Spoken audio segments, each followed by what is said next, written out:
자, 실제로도 중국 경제를 둘러싼 우려가 가라앉지 않고 있잖아요. 중국 경제와 관련해서 지표가 또 하나 나왔습니다. 차이신이 제공하는 서비스 구매 관리자 지수인데 시장의 예상치를 크게 밑돌았습니다. 이게 의미하는 바가 뭘까요? 예, 먼저 구매 관리자 지수가 무엇인지, PMI가 무엇인지에 대해서 이해를 하셔야 되는데요.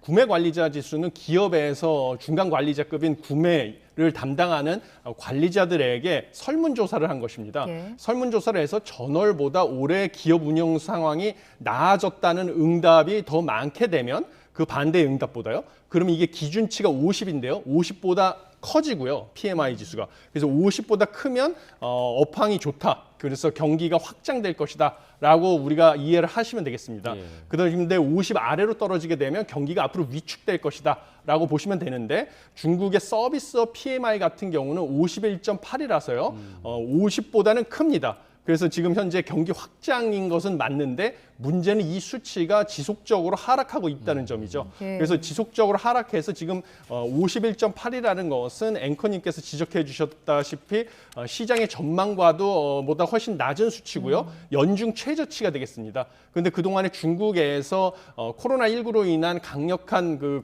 사회 봉쇄 정책이 해제가 되면서 보복 소비 수요가 서비스 산업을 중심으로 큰 폭으로 늘었었거든요. 네. 그런데 지금 서비스 산업에서 경기 전망이 낙관적인 기대가 점점 낮아지고 있다는 것은 중국의 보복 소비 수요가 줄어들고 있다.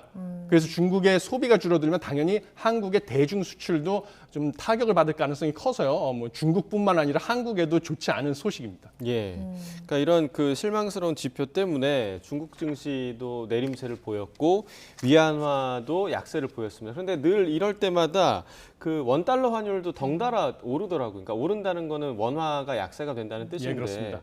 이런 식으로 위안화와 원화가 같은 흐름을 보이는 이유가 좀 어디에 있을까요? 예, 그것은 한국이 중국을 갖다가 수출 시장뿐만 아니라 수입 시장, 주로 중간재나 원자재의 수입 시장으로서 크게 의존하고 있기 때문입니다. 네. 그런데 지금 어제 중국의 이런 PMI 지수, 서비스업의 PMI 지수가 하락했다는 소식이 발표가 되면서요. 당연히 중국에서 해외 투자 자금이 빠져나가는 바람에 중국의 주식 시장은 당연히 주가가 하락을 했고요. 그다음에 해외 투자 자금이 그 위안화를 중국의 주식을 매각해서 얻은 위안화를 갖다가 달러화로 환전해서 나가니까 당연히 위안화 가치는 달러화 대비 상대적으로 싸져가지고요.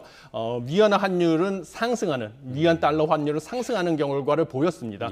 그런데 우리나라는 수입 시장으로부터 중국의 수입처로서의 역할도 하고 수출 시장으로서의 중국이 차지하는 비중도 크기 때문에 원화도 당연히 한국 경제도 중국 경제가 안 좋으면 한국 경제도 안 좋을 것이다 라는 투자자의 인식으로 원화 역시 가치가 하락해서 원달러 환율도 상승하는 건데요. 이런 현상은 우리나라에서만 발생한 것이 아니고 일본, 싱가포르 등 지금 아시아 지역에 있는 모든 나라들에서 동시에 발생을 했습니다. 그만큼 중국이 아시아 경제에서 차지하는 비중이 크다는 것이고요. 그다음 해외 언론에 따르면 중국이 재채기를 하면 뭐 아시아 지역의 다른 나라들은 감기 몸살에 걸린다라는 말까지 나올 정도입니다. 예, 그런 이유입니다.